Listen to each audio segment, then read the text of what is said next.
안녕하세요. 오늘도 사연살롱을 찾아주셔서 감사합니다. 저는 결혼한 지 1년도 되지 않아서 이혼을 한 20대 여성입니다. 천길 물속은 건너봐야 알고 한길 사람 속은 지내보아야 안다는 말이 있죠. 저는 그 말에서 지내본다는 게 시간의 정도인 줄 알았어요. 그래서 남편과의 2년간의 연애가 충분하다고 생각했죠. 그런데 아니더라고요. 저는 2년이나 만난 남편이 저에게 한없이 져주고 받아주기에 바다처럼 넓은 마음을 가진 줄 알았어요. 하지만 알고 보니 남편은 그저 가족이란 울타리 속에서 주눅이 든 거였더라고요. 왜 주눅 들면 자기 의견을 피력하는데 어색해지잖아요. 가족이 되어 옆에서 지켜보니 알겠더라고요. 남편은 맞으면 맞다, 아니면 아니다. 그런 간단한 말도 하지 못했고, 간을 달라고 하면 간을 내주고, 쓸개를 달라고 하면 쓸개도 내주더라고요. 심지어는 시댁에서 저에게 기막힌 요구를 했는데 시댁의 요구대로 하라고 했어요. 그러니 남편은 저의 울타리가 되지 못했을 뿐 아니라 저를 불구덩이로 밀어넣은 거예요. 저는 그 이후로 남편을 포함한 시댁 식구들 중에 제 편은 아무도 없겠거니 생각했죠. 하지만 숨은 조력자가 있었어요. 제가 어린 나이에 결혼을 했는데 그럼에도 불구하고 저를 존중해준 단 한 사람이었죠. 저는 그 조력자와 함께 시댁에서 탈출했어요. 오늘 이 자리를 빌어 그 사람에게 감사함을 표현할 생각입니다. 그럼 시작할게요. 저는 군인의 딸로 태어나 위로 3살 터울의 오빠와 함께 전국을 돌아다니며 생활했어요. 사실 군인 가족이라고 모든 가족이 전출을 갈 때마다 함께 따라가진 않아요. 하지만 저희 부모님 사이에는 꼭 지켜야 할 도덕 같은 게 있었어요. 부부 사이라는 건 말이야, 절대 어떤 일이 있어도 하늘이 두 쪽이 나더라도 떨어지면 안 돼. 부부라는 건 원래 그런 거다. 결혼이라는 약속이 원래 그런 거야. 부부라는 말을 봐라. 지압이 부에 아내 부가 같이 붙어 있지. 그 단어가 떨어지면 부부가 아니듯이 부부는 마음으로든 물질적으로든 붙어 있어야 하는 거야. 그래도 이사 비용이 만만치 않잖아요. 우리는 근처로만 이사 다닌 것도 아니고 정말 전국 팔도를 돌아다녔잖아요. 주말 부부 하실 생각은 없었어요? 주말 부부? 그래, 그게 비용적인 부분에서는 합리적이겠지. 하지만 그렇다고 필요하지 않은 것도 아니야. 매주 아빠가 너희에게 가야 하잖니? 그건 그거 나름대로 필요하지. 그리고 나는 절대 주말 부부라는 게 자녀에게 좋은 영향을 줄 거라고 생각하지 않아. 부부가 언제 어디서나 함께해야 한다는 건 너희들 자녀를 위한 일이기도 해. 부모 중 한 사람의 부재는 너희들 심리에 크게 영향을 줄 거다. 어떤 결핍을 줄 수도 있고. 그리고 양쪽에서 잡아줘야 균형을 잃지 않는 거야. 안 그러니? 그래, 이제 다 커서 아빠 엄마 돈 걱정도 해주고 많이 컸네. 우리 가족 조금만 더 고생하자. 특히 17살에 전학 가는 게 마음이 내키지 않을 텐데 엄마 아빠의 결정에 따라줘서 지영이한테 너무 고마워. 친구들이랑 헤어지는 거 아쉽지 않아? 아쉽죠. 그래도 영영 못 볼 것도 아니고 오빠나 나나 새로운 환경에서 적응 잘하잖아요. 전혀 겁나지 않는다는 건 거짓말이겠지만 이번에 갈 동네에서도 새롭고 재미있는 일이 있겠죠. 늘 그랬으니까요. 너무 걱정하지 마요. 그리고 그 말은 부모님의 걱정을 덜어주기 위한 거짓말은 아니었어요. 저와 오빠는 부모님과 함께 전국 각지를 돌아다니면서 여러 번 전학이라는 큰 일을 치러내면서 많은 것들을 배웠어요. 일단 뛰어난 적응력을 배웠어요. 그리고 사람들에게나 상황에나 적극적으로 임하는 법을 배웠죠. 그리고 또박또박 말하는 법과 융통성을 배웠어요. 특히 융통성은 이 동네에서 통하는 것이지 저 동네에선 전혀 통하지 않는다는 것을 경험하면서 체득했어요. 그리고 그렇게 배운 것들은 저희 남매에게 피가 되고 살이 되어서 학생 때는 바람직한 학생으로 어린이 되어서는 똑부러진 어른으로 성장하게 만들었어요. 오빠도 그렇지만 저도 학교 성적이 좋았고 생활기록부가 빼곡했어요. 저는 언제나 반장을 놓치지 않았고 중학생 때는 전교 회장도 했죠. 경험하는 걸 좋아해 봉사활동도 다양하게 했어요. 그리고 그 결과 수시로 좋은 대학에 붙었죠.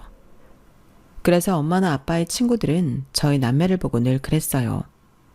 이번에 지영이 인서울했다며 준영이도 인서울이고 둘 다 공부도 잘하고 똑부러지고 야무져서 좋겠어. 이런 애들이면 100명은 키우겠다. 그러면 엄마나 아빠는 앞에서는 겸손하게 대답하지만 친구들이 가면 기분이 좋아서 외식을 하곤 했어요. 그리고 대학에 가서도 전 적극적인 학교 생활을 했어요. 과 대표를 하기도 했고 학회장을 하기도 했어요. 홍보대사를 한 적도 있고요. 사실 학생으로서 가장 높은 위치인 학생회장도 해보라는 권유가 있긴 했어요. 그런데 그때는 공부를 더 집중해서 하고 싶어서 출마하지 않았어요. 아마 출마했으면 됐었을 거예요. 저를 지지하는 학생들이 꽤 많았거든요. 그건 자만이 아니에요. 그렇게 판단한 이유가 있어요. 저는 친구들이 꽤나 많았어요. 들어보면 아시겠지만 제가 외향적인 성향이거든요. 친구들, 사람들과 있을 때 에너지를 얻는 편이죠. 저는 과대표, 학회장, 홍보대사뿐 아니라 동아리 활동에도 참여했어요. 아무튼 제 대학 생활을 되돌아보면 언제나 사람들과 함께였던 것 같아요. 정말 좋은 사람들과 좋은 시간을 보냈어요. 그리고 그 사람들도 저를 좋아했고요. 저는 사람들이 제게 하는 말 중 이 말을 가장 좋아해요. 지영이는 사람을 이끄는 힘이 있는 것 같아. 또 이런 말도 좋아했어요. 지영이 나는 사람들 속에서도 눈에 띈다? 키가 큰 것도 아니고 덩치가 산만한 것도 아닌데. 저는 이 두 말을 지금도 여전히 좋아해요. 예쁘다는 말보다 좋은 것 같아요. 저에게 있어 최고의 찬사죠. 그래서 아마 학생회장도 될 수 있었을 거라고 장담해요. 전 됐을 거예요. 그런 대학생활을 보내서 저는 졸업을 하는 게 참 아쉬웠어요. 하지만 졸업을 하기도 전에 보건소 행정직원으로 취업해서 걱정할 거리도 없었고 저는 워낙 새로운 환경에 잘 적응하니 저를 믿었어요. 그래서 입사 전까지 여행을 다니며 시간을 보냈어요.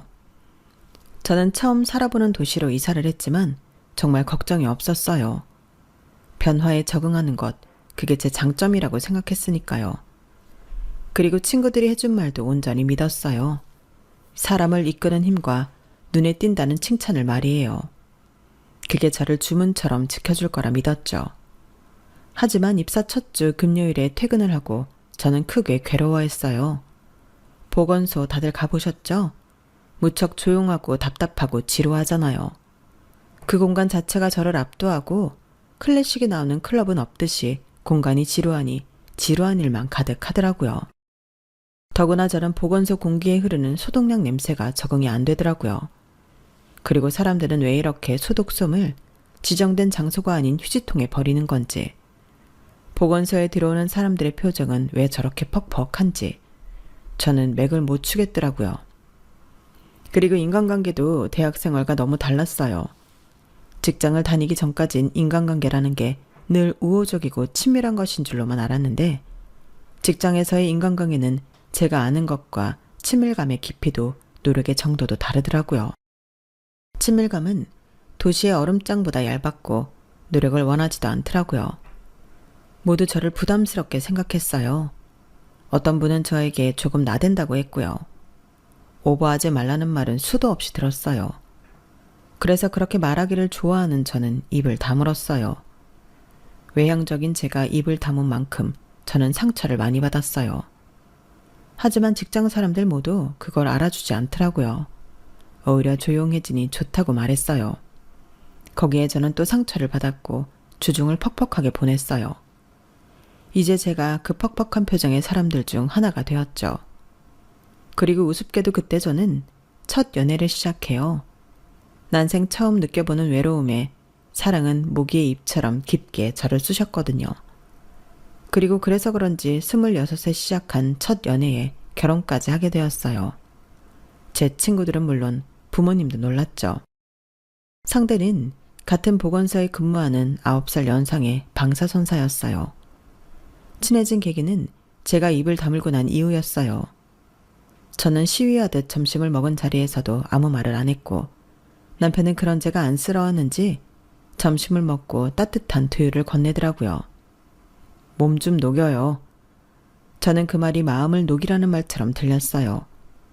그리고 그 다음 날에도 남편은 제게 두유를 건넸어요. 그러다 어느 날에 문자를 보내왔어요. 저는 좋았어요. 적막했잖아요. 내일 둘이 점심 먹을래요? 그렇게 저희는 처음으로 단둘이 점심을 먹었고 저는 정말 오랜만에 사람과 대화를 했어요. 남편은 제가 떠드는 것을 잘 들어주었어요.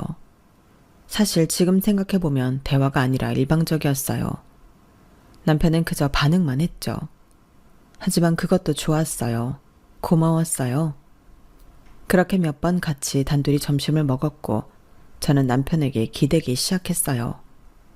퇴근을 할 때면 방사선실로 가서 같이 퇴근을 하자고 졸랐죠. 남편이 좀 늦는 날에는 방사선실에서 저 혼자 떠들며 남편을 기다렸어요. 아마 귀찮았을 거예요. 그런데 남편은 전혀 그런 내색 없이 제 이야기를 듣고 저를 데려다주고 가끔은 함께 저녁을 먹기도 했어요. 그러다 저는 남편이 좋아지게 되었고 어쩌면 그 전부터 그랬을 수도 있고요. 그래서 제가 먼저 고백했어요. 남편은 받아줬고요. 그렇게 저희는 연인이 되었고 연애 사실은 보건소에서 쉽게 알려졌어요. 제가 뭘 숨기는 성격이 못 되거든요. 저희는 보건소의 공식 커플이 되었고 2년 동안 문제없이 연애하다 결혼을 했어요. 연애는 정말 문제가 없었어요. 제가 본 남편은 정말 좋은 사람이었어요. 남편은 그 지역 사람이어서 도로를 잘 알았어요. 웃기게도 장소는 잘 몰랐고요. 그게 무슨 말이냐면요. 동네와 길은 잘 아는데 거기에 뭐가 있는지는 모르더라고요. 남편도 제가 첫 연애거든요. 그래서 그런 것 같더라고요.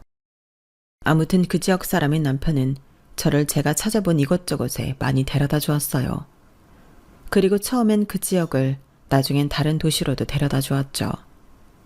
저는 입사 후엔 여행을 못했는데 남편 덕분에 여행을 다시 시작할 수 있었어요. 그리고 남편이 저에게 운전을 가르쳐 주었는데 그때 화를 한 번도 안 내더라고요. 저는 그때도 정말 좋은 사람이구나, 내 눈이 틀리지 않았구나 생각했죠.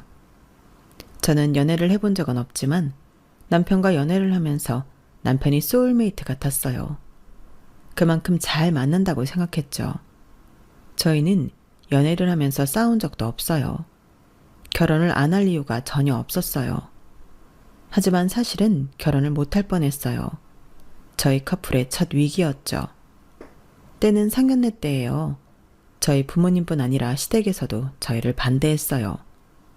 상견례는 오빠가 운영하는 일식집에서 했죠.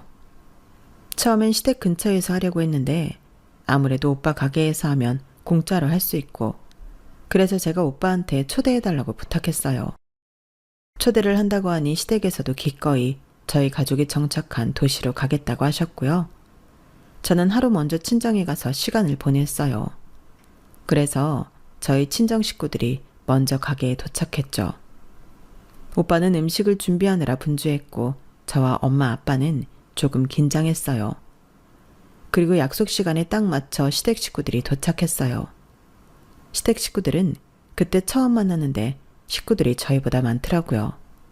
시어머니, 시아버지, 남편, 서방님, 동서, 시누이 이렇게 6이더라고요. 남편에게 듣기로 서방님이 결혼한 지 3, 4년 정도 됐다고 들었는데 아이는 없었어요. 제가 이런저런 생각을 하며 시댁 식구들을 안내하는데 시어머니가 엄마에게 인사를 하고 지나갔거든요. 그런데 엄마가 갑자기 기침을 하는 거예요. 그리고 그 순간 엄청 지독한 향수 냄새가 확 풍겼어요. 그리고 자세히 보니 시어머니만 유독 화려하더라고요. 제가 여자니까 알잖아요. 아니, 여자가 아니더라도 알 수 있었어요. 샤넬 로고 브로치가 있는 샤넬 원피스에 구찌 가방, 에르메스 로퍼, 거기다 시어머니는 샵에 다녀온 것 같았어요. 그런데 나머지 식구들은 상당히 수수했거든요. 그래서 시어머니가 유독 과하고 화려해 보였어요. 저희 엄마는 이번에 재채기까지 했어요. 어머, 이런 향수는 처음 맡아보시나 봐요. 로자 편품이라고 만수르가 사용한다는 그거예요. 시어머니는 손을 가리고 웃으며 자리에 앉았어요. 그리고 오빠가 들어와 시댁 식구들에게 인사를 하며 음식을 날랐어요. 다른 직원은 없어요? 서둔총각한테 이런 대우 받으니 좀 부담스럽네. 아닙니다. 다른 직원이 있어도 제가 드려야죠. 제가 초대한 건데요. 아무쪼록 저희 지영이 잘 부탁드립니다. 그거야 뭐 지켜봐야 하는 것 아니겠어요? 처음부터 집안끼리 신경전이 있었어요. 저는 더 긴장할 수밖에 없었어요. 저희 아들이 너무 과묵해서 제가 아가씨 이름도 나이도 못 들었네요. 나이가 어떻게 돼요? 아, 올해로 28입니다. 28? 그럼 우리 아들보다 9살이나 어린 거야? 어머, 아주버님 능력자네요. 그럼 족보가 꼬이네. 나이 어린 형님이라 우리 호정이 불편하겠다? 시어머니가 서방님 옆에 있는 동서를 쳐다봤어요. 시누이도 저보다 나이가 많은데 시어머니는 동서를 걱정했죠. 그런데 동서는 별 생각이 없어 보였어요. 에이, 그래도 가족관계인데 예의는 지켜야죠. 불편할 게 뭐가 있어요. 동서가 그렇게 말하는데 시어머니는 곰곰이 생각하더라고요. 그럼 그냥 이름을 불러라. 호정 언니, 지영이 이렇게. 그러자 저희 엄마 표정이 싹 굳었어요. 그래도 가족 간에 예의가 있는데 그러면 되나요? 형님 동서 그렇게 불러야죠. 아니, 우리 호정이가 도준이랑 나이가 같아요. 9살이나 많다고요. 그런데 어떻게 형님 합니까? 시어머니는 말도 안 된다는 듯이 말했어요. 그리고 갑자기 저희 남편을 흉봤어요. 너는 어떻게 저렇게 어린 여자를 데리고 와서 결혼을 한다고 하니? 족보 꼬이게. 몰랐는데 네가 욕심이 참 많구나. 서로 만나겠다는데 나이가 뭐가 중요해요? 서로 마음이 더 중요하죠. 그럼 아가씨 하는 일은 뭐예요? 같이 보건소에서 근무하고 있어요. 저는 행정파트에서 근무해요. 아, 수준은 맞겠네. 수준이요? 우리 아들들이 다 분수는 알아서 수준에 맞는 여자를 만났네요. 우리 아들이 의사예요. 이제 곧 개원할 거고요. 우리 며느리도 의사예요. 얜 벌써 개원을 했어요. 가정의학과요. 사돈어른 복 받은 거예요. 그렇게 말하며 갑자기 시어머니는 며느리 자랑을 했고 시아버지도 거들었어요. 둘이 의사라서 그런 게 아니라 얼마나 영특하고 영리한지 모릅니다. 생각하는 게 일반 사람하고 차원이 다르죠. 그리고 저희 엄마가 저만 들리게 한숨을 쉬었어요. 의사도 사람인데 영 다를까요? 아무튼 이 자리는 저희 딸이랑 아드님 결혼 이야기를 하는 자리니까요. 그 이야기를 좀 할까요? 그러자 시부모님은 못마땅한 표정을 지었어요. 결혼이야 지들 알아서 하겠죠. 그런데 여긴 회식감이 영 별로네요. 반찬 구성도 좀 시시하고. 사돈총각 분발해야겠어요. 그렇게 상견례는 엉망으로 마무리되었고 저희 친정에서는 심하게 반대를 했어요. 지영아, 꼭 결혼해야겠니? 대화하면서 너도 느꼈잖아. 자기 자식인데 그렇게 무시하는 거 보면 그 아들이랑 결혼한 너도 그렇게 무시할 거라고. 엄마는 그 꼴 못 본다. 내가 눈에 넣어도 안 아픈 자식 그런 꼴 당하는 거 못 봐. 그리고 말끝마다 의사며느리 하는데 너 시집가면 비교당할 거 뻔해. 결혼은 남자만 보고 하는 게 아니야. 그 집안을 봐야지. 엄마는 결혼하라고 하고 싶지가 않다. 그리고 상견례가 끝나고 시어머니에게도 전화가 왔어요. 상견례가 끝나고 저희 아빠가 시부모님께 드린 예단비 때문이었어요. 예단비 받았다. 다른 봉투랑 헷갈린 거 아니니? 딱 200만 원 들어있더라. 너희 아버지 군인이라고 하지 않았어? 아니, 상견례 때 그렇게 자존심 부리더니 고작 보낸 예단비가 200만 원인 게 말이 되니? 이럴 거면 결혼하지 말아라. 나는 이거 받고 내 아들 보낼 생각 없어. 도로 가져가라. 이깟 돈 받아서 코나도 닦겠니? 저는 너무 당황해서 봉투가 잘못 간 것 같다고 말했어요. 그리고 다음날 시어머니를 찾아가 적금을 깨고 인출한 500만 원을 가져다 드렸어요.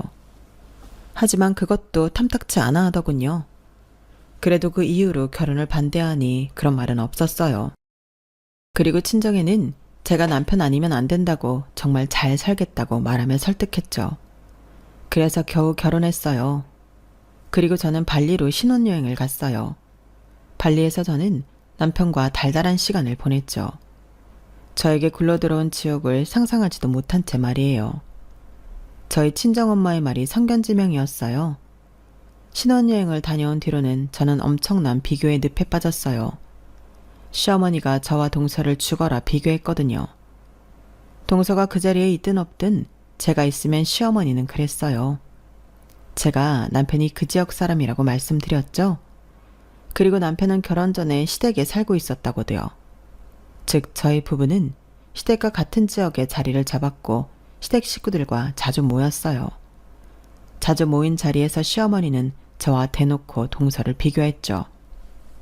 시댁에서 밥을 먹고 치우는 동안 시어머니는 동서를 불러 담소를 나눴고 치우는 건 온전히 제 몫이었어요. 그리고 돌아가는 길에 동서에게는 항상 무언가를 쥐어주면서 저는 빈손으로 돌아가게 했죠. 그리고 호칭도 저에게는 동서의 이름이 호정이거든요. 호정 언니라고 부르게 하고 동서에게는 제 이름을 부르게 했어요.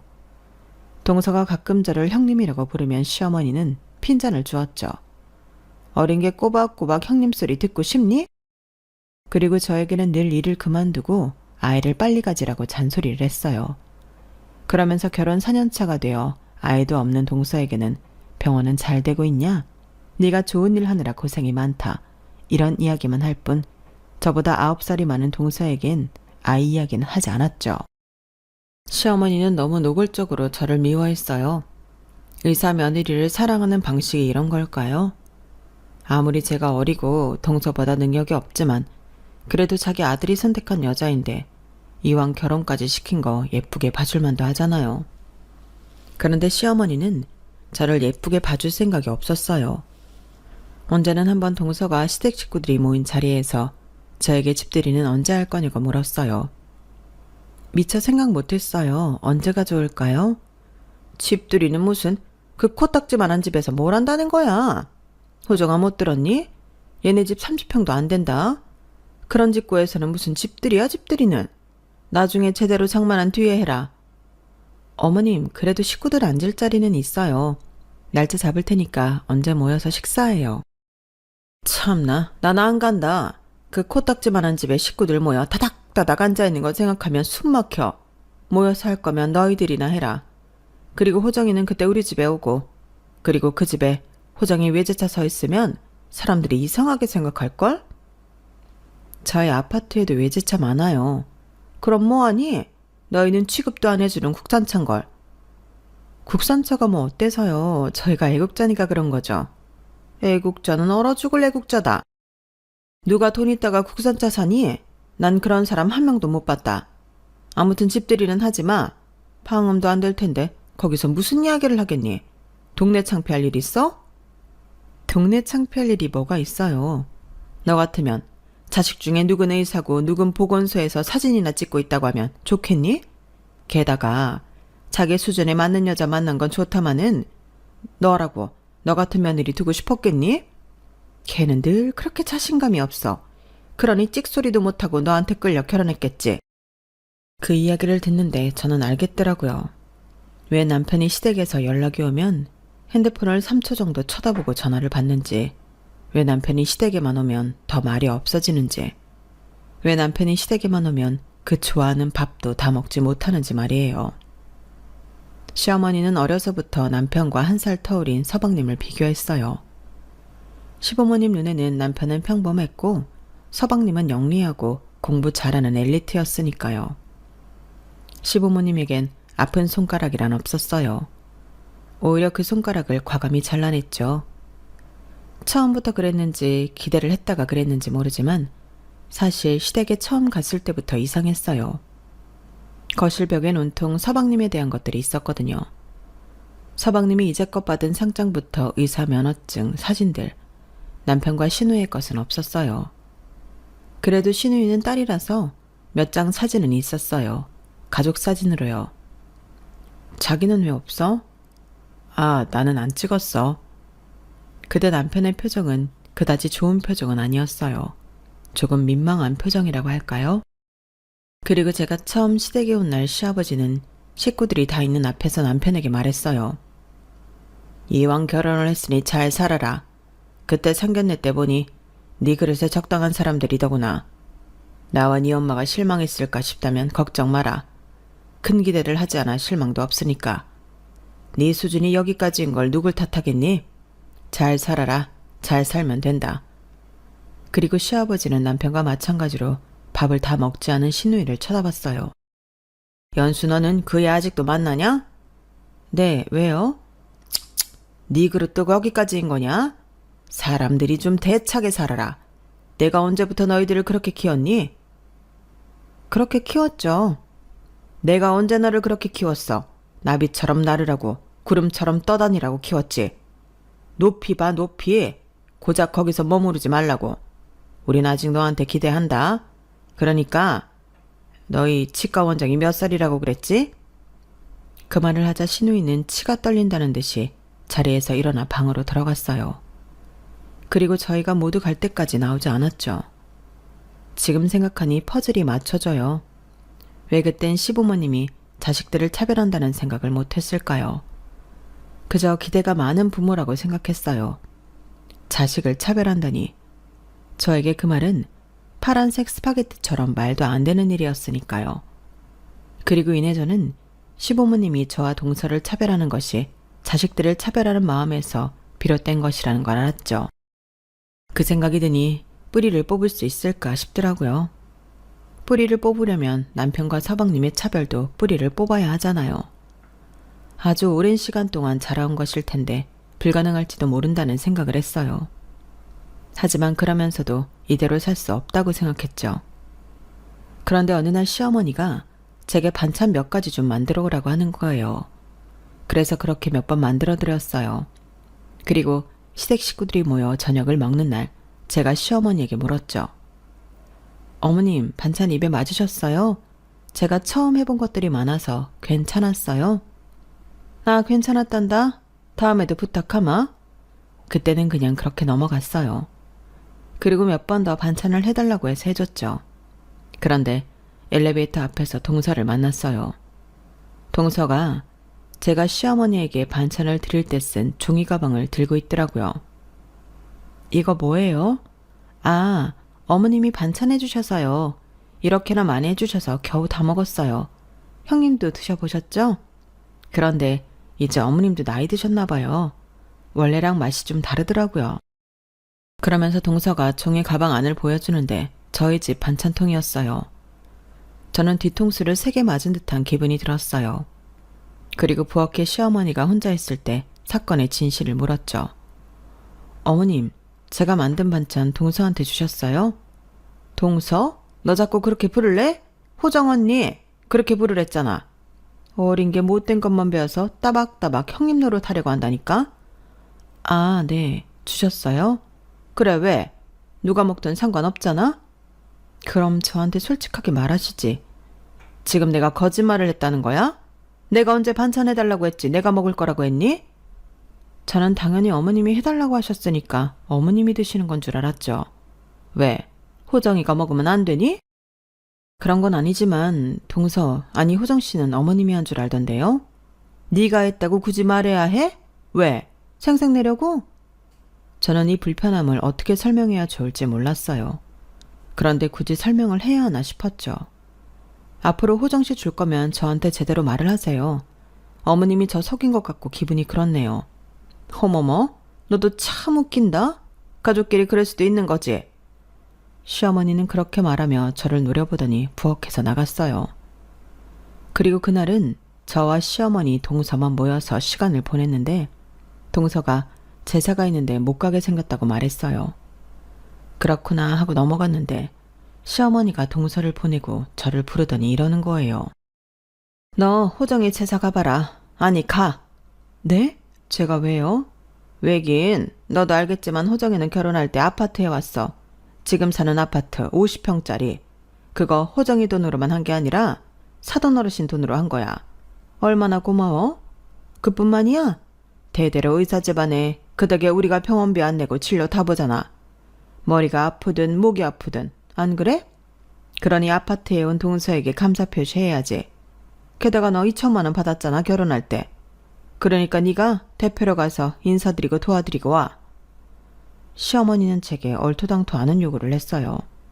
맞아요, 동서. 대대로 의사 집안에 어릴 때부터 부유하게 컸고 사돈 어른이 동서를 많이 아끼는 딸바 보여서 결혼할 때 선뜻 아파트도 해줬어요. 그리고 제가 결혼을 할 때 동서는 축하한다고 2천만 원을 보냈죠. 축의금으로요. 처음엔 받고 무척 당황했어요. 너무 큰 금액이어서요. 하지만 그 돈이 이런 일의 대가라면 저는 안 받았을 거예요. 저는 너무 수치스럽고 치욕스러웠어요. 그래서 아무 말도 안 했어요. 제가 아무 말도 안 하자 시어머니는 한숨을 푹푹 쉬었어요. 너는 참, 애가 왜 그러니? 맨몸으로 시집 온 주제에 말이야. 네가 호정이처럼 아파트를 해오기랬어. 뭘 했어? 보자기에 담비 500만 원 해온 게 다잖아. 그럼 우리 집을 위해 네가 뭐라도 해야지. 500만 원이 아니라 700만 원이에요. 그리고 제가 왜 대가를 치러야 해요? 결혼할 때 동서가 아파트 해온 거 저한테는 아무렇지도 않아요. 동서네는 동서 인생이고 저는 제 인생이니까요. 제가 왜 동서가 한 일로 피해를 봐야 해요? 그리고 제가 왜 대표로 가야 해요? 언제부터 제가 이 집 대표였냐고요? 그냥 제가 어리고 구슬리기 좋으니까 가라고 하시는 거잖아요. 가실 거면 어머님이 가세요. 둘 다 내 며느리 되겠다고 왔는데 당연히 비교가 되지 않겠어? 그것도 하늘과 땅처럼 차이가 나는데. 그리고 내가 너 호정이 동서라고 부르지 말랬지. 호정 언니라고 하라고. 어린 게 왜 이렇게 권위적이야? 사람이 너무 탐욕스러워도 안 되는 거야. 제가 탐욕스러워요? 그건 어머님이겠죠. 봐, 이것 봐. 내가 너를 왜 싫어하는 줄 아니? 근본적으로 네가 호정이랑 너무 다르잖아. 호정이 봐라. 의사가 아니어도 애가 얼마나 참하고 싹싹하니. 그런데 너는 내 말에 따박따박 말대꾸나 하지. 그것도 머리에 피도 안 마른 게 말이야. 저는 시어머니 말에 질색을 하고 시댁을 나왔어요. 너 가라. 호정이네 가라고. 싫어요. 안 가요. 저는 엘리베이터 문을 빠르게 닫고 내려갔어요. 그리고 집으로 가서 남편에게 하소연을 했죠.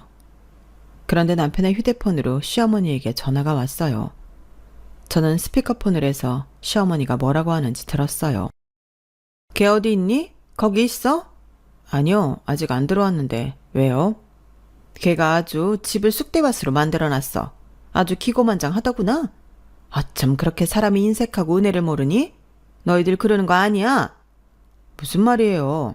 너희들이 받은 2천만 원, 그거 어떻게 할 건데? 어떻게 갚을 건데? 사람이 2천만 원을 받았으면 4천만 원, 7천만 원으로 갚아야 하는 거야. 그게 도리라고. 그런데 너희 그럴 능력 있어? 내가 그래서 갔다 오러 간 건데. 어디를 다녀와요? 호정이 집에. 제사 때 못 간다더라. 그러니까 네가 잘 굴려서 보내. 거기에 지영이가 왜 가요? 내가 아까 한 말 못 알아들었니? 넌 언제쯤 영리해질래? 나이를 허스러 먹었구나. 매번 내가 너한테 실망하지만 너도 이제 나한테 그만 실망감을 줘야 하지 않니? 어째 첫째가 늘 첫째 같질 않아.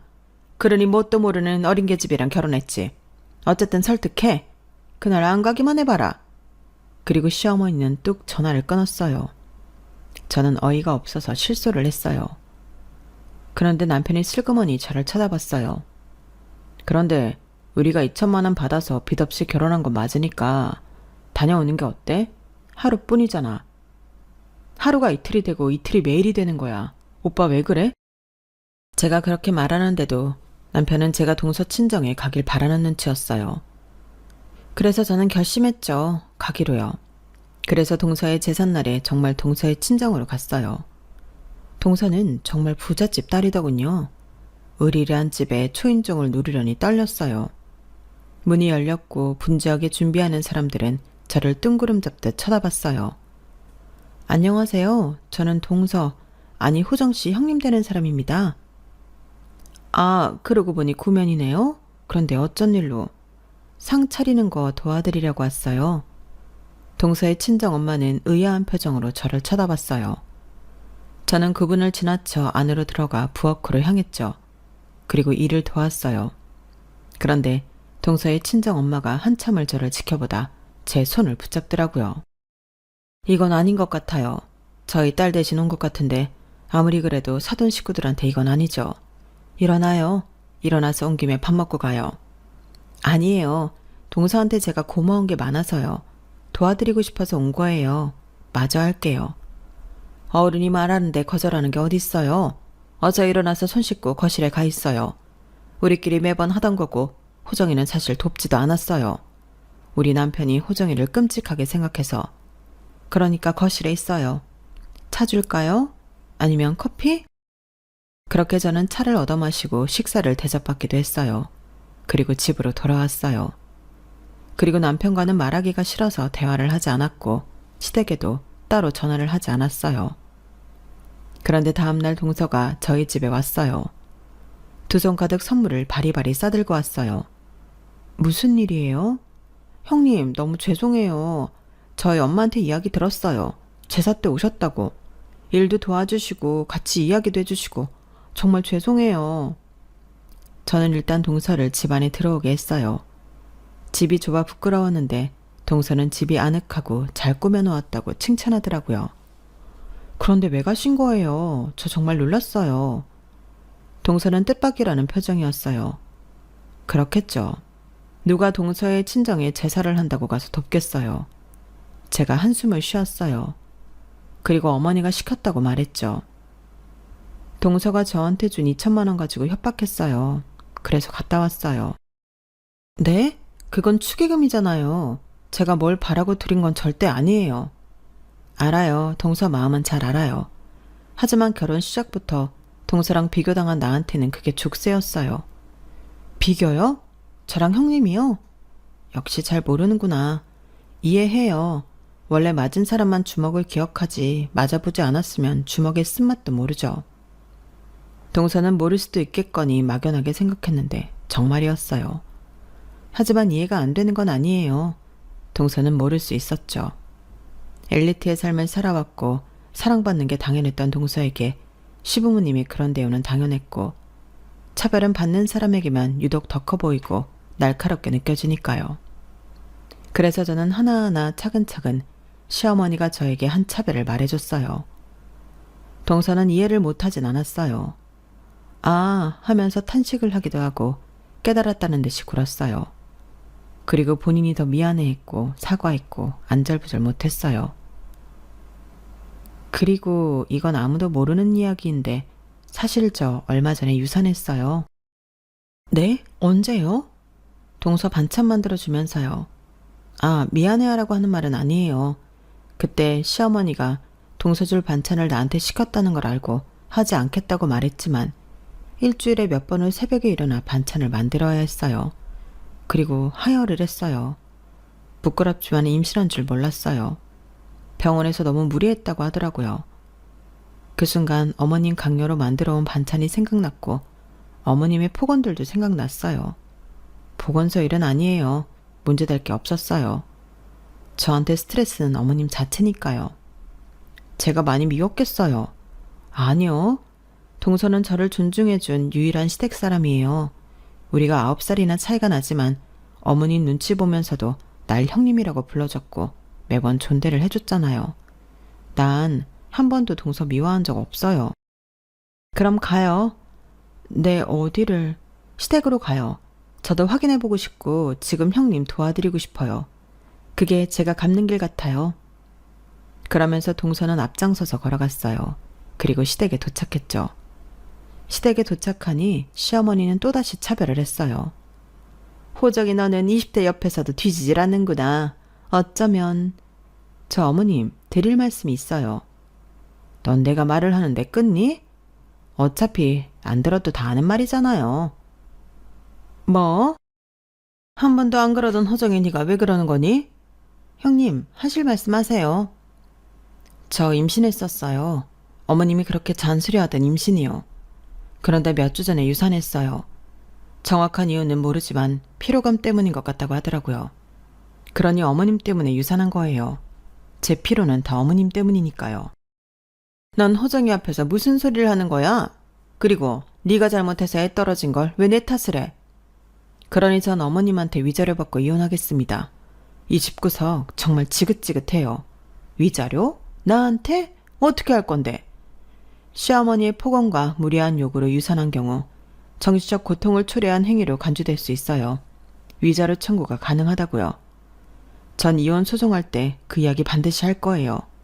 죽은 제 아이를 위해서라도 할 거예요. 어디 증거라도 있니? 증인이라도? 그때 동서가 손을 번쩍 들었어요. 저 여기 있잖아요. 그리고 아주버님도 옆에서 다 보셨을 거고요. 그런데 정말 저랑 형님 차별 대우하시네요? 어머 호정아, 그게 무슨 소리야?